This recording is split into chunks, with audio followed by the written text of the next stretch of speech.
మానవరహిత మురుగునీటి నిర్వహణకు తెలంగాణ ప్రభుత్వం శ్రీకారం చుట్టింది. జలమండలి ఆధ్వర్యంలో హైదరాబాద్లో డ్రైనేజీ నిర్వహణకు సివరేజ్ మినీ వాహనాలను అందుబాటులోకి తెచ్చారు. పీపుల్స్ ప్లాజాలో జరిగిన కార్యక్రమంలో 20 కోట్లతో కొనుగోలు చేసిన 70 సివరేజ్ మినీ వెహికల్స్ ను మంత్రి కేటీఆర్ ప్రారంభించారు. కార్మికుల సంక్షేమం కోసం ప్రభుత్వం అనేక సంస్కరణలు చేపడుతుందన్నారు ఆయన. వర్షాకాలానికి ముందే సివరేజ్ వాహనాలు అందుబాటులోకి రావడంపై హర్షం వ్యక్తం చేశారు కేటీఆర్. మ్యాన్ హోల్ ప్రమాదాల నివారణకు చర్యలు చేపడుతున్నామన్నారు.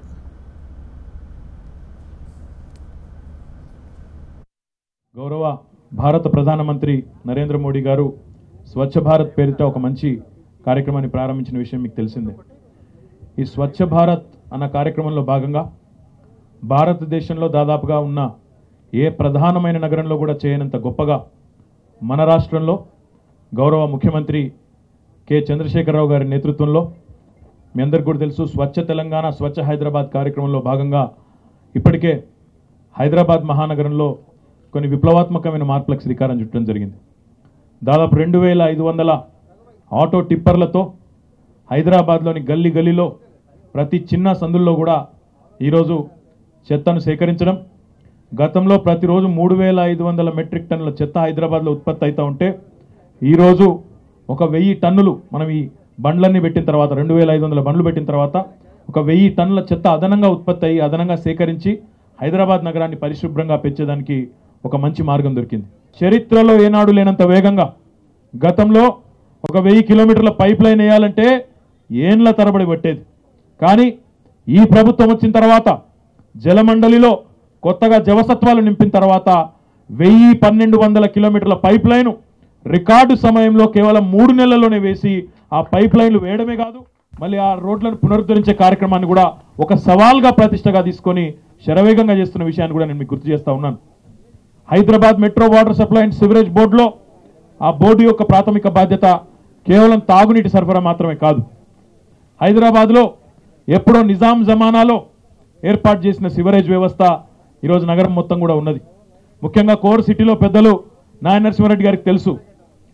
బోలక్పూర్లో మనం గతంలో చూసినాం, ముషీరాబాద్ నియోజకవర్గంలో వారు గతంలో ప్రాతినిధ్యం వహించున్నారు. అక్కడి నుంచి బోలక్పూర్లో అక్కడ తాగునీటి పైప్ లైన్లు సివరేజ్ పైప్ లైన్లు అనుకోకుండా దురదృష్టవశాత్తు ఎప్పుడో వేసిన పైప్ లైన్లు లీకేజ్ కావడం వల్ల నీళ్లు కలుషితం కావడం వల్ల విలువైన 14 ప్రాణాలు ఆనాడు ప్రజలకు పోయిన పరిస్థితి.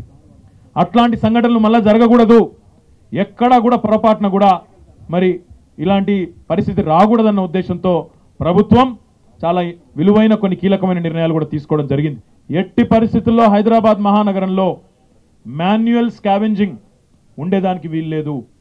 మనుషులు ఈరోజు ఇంతటి ఆధునికమైన యుగంలో సాంకేతికత ఇంత బాగా ఉన్న ఈ సందర్భంలో ఇంకా మనుషులు సివరేజ్లోకి దిగి క్లీన్ చేయడం అంటే అత్యంత అమానవీయమైన అత్యంత క్రూరమైన ఒక పరిస్థితి. అది ఎవరికి కూడా అలాంటి పరిస్థితి రాకూడదన్న ఉద్దేశంతో, అందులో ముఖ్యంగా ఈ వృత్తిలో ఉన్న వాళ్ళు, ఈ పనిలో ఉండే కార్మికులు అత్యధిక శాతం సింహభాగం మరి బలహీన వర్గాలకు సంబంధించిన వాళ్ళు, ముఖ్యంగా షెడ్యూల్డ్ కులాలకు సంబంధించిన వాళ్ళే ఉన్నారు.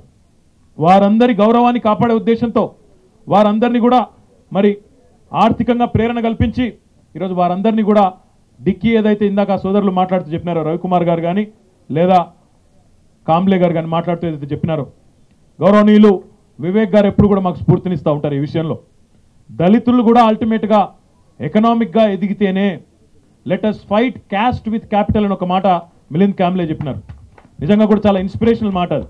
అల్టిమేట్గా ఈ దేశంలో కులరహిత సమాజం రావాలి అని మనం ఏదైతే కోరుకుంటున్నామో, అందరూ ఒకేలాగా చూడాలనే పరిస్థితి అయితే కోరుకుంటున్నామో, అల్టిమేట్గా ఆర్థిక పరమైన ప్రేరణ ఇచ్చి వారిని పైకి తీసుకొచ్చి వారిని పూర్తి స్థాయిలో ఆర్థికంగా స్వావలంబన సాధించే దిశగా, వారి కాళ్ళ మీద వారు నిలబడి 10 మందికి ఉపాధి కల్పించే దిశగా వారిని తీసుకెళ్లగలిగితేనే ఈ పరిస్థితి వస్తుందన్న ఉద్దేశంతో ఏప్రిల్ 14 నాడు గౌరవనీయులు రాజ్యాంగ నిర్మాత దార్శనికులు డాక్టర్ బాబాసాహెబ్ బిఆర్ అంబేద్కర్ గారి జన్మదినం నాడు, జయంతి నాడు, ఆనాడు 100 కోట్ల రూపాయలు మా ఇండస్ట్రీస్ డిపార్ట్మెంట్ నుంచి మరి దళిత గిరిజన పారిశ్రామికవేత్తలకు వెంటనే ఇన్సెంటివ్ రూపంలో బకాయిలుంటే వెంటనే అందజేయడం జరిగింది. అదే రకంగా ఆ రోజు నిర్ణయం తీసుకోవడం జరిగింది.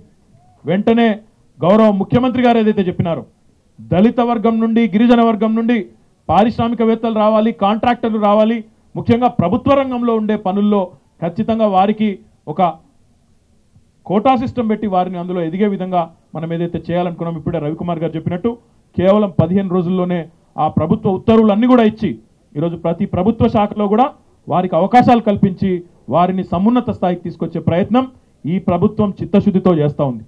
చాలా సిన్సియర్గా ఏకాగ్రతతో గౌరవ ముఖ్యమంత్రి గారి ఆదేశం మేరకు ఎస్సీ డెవలప్మెంట్ డిపార్ట్మెంట్ పెట్టడం, అంటే నామిన్క్లేచర్లోనే పేరు వచ్చింది, పేరు మార్పిడితోనే. ఎందుకంటే అల్టిమేట్గా ఎస్సీ వెల్ఫేర్ అంటే అదేదో మనం వారికి అయాచితంగా చేయకూడని పని ఏదో చేస్తున్నట్టు సందేశం పోతుందన్న ఉద్దేశంతో వారి డిగ్నిటీని నిలిపే దిశగా ఎస్సీ డెవలప్మెంట్ డిపార్ట్మెంట్ అని ఆ పేరును కూడా మార్చి గౌరవ ముఖ్యమంత్రి గారు స్వయంగా ఎస్సీ డెవలప్మెంట్ ఫండ్ను కూడా పెట్టి ఈరోజు బ్రహ్మాండంగా న్యాయబద్ధంగా చట్టబద్ధంగా రాజ్యాంగబద్ధంగా రావాల్సిన హక్కులు ఏవైతే ఉన్నాయో వాటిని ఆ వర్గాలకే చెందే విధంగా కూడా రాష్ట్ర ప్రభుత్వం నిర్ణయాలు తీసుకున్నది. ఆ క్రమంలోనే ఈరోజు ఈ మినీ ఎయిర్ టెక్ మెషిన్లు ఏవైతే ఉన్నాయో ఇవి classic example for win win situation. ఏ రకంగా ప్రభుత్వానికి లాభం జరుగుతూ హెచ్ఎండబ్ల్యూఎస్కి లాభం జరుగుతూ లాభం చేకూరుస్తూ ఇంకోవైపు ఒక 70 మంది ఔత్సాహికులైన దళిత పారిశ్రామికవేత్తలకి, దళిత ఆంటర్ప్రినర్స్కి ఒక చక్కటి అవకాశం ఈరోజు లభించిందో ఒక క్లాసిక్ ఎగ్జాంపుల్ కింద దీన్ని చూడాలని నేను విజ్ఞప్తి చేస్తూ ఉన్నాను. ఇప్పుడు భారత ప్రభుత్వం కూడా స్టాండప్ ఇండియా అంటా ఉంది, దళిత గిరిజన పారిశ్రామికవేత్తలు పైకి రావాలంటా ఉంది. వారికి కూడా ఇది ఒక ప్రేరణగా నిలుస్తుందని నేను భావిస్తూ ఉన్నాను.